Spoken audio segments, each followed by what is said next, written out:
So pemerintah uronyo dari organisasi apa, instansi apa yang ada peduli terhadap rusaknya generasi Aceh? Hana semua diam.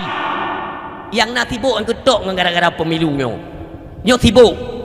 Han let itimu, han let ibarat, han sip dengan tokoh politik, bedah tokoh agama, tibuk ke politik. Tibuk ke politik, tibuk ke pemilu. Nasib Aceh tak fikir tiat. Aceh lagi yang tunggu amburadur kaki kehidupan tak fikir. Yang tokoh politik gam ngen gam kamu pakai, tengku ngen tengku kamu pakai, punya guna pemilu tengku.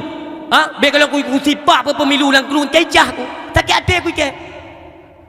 Apa gad pemilu hanya untuk kagaung-gaungkan awak kahmat kekuasaan?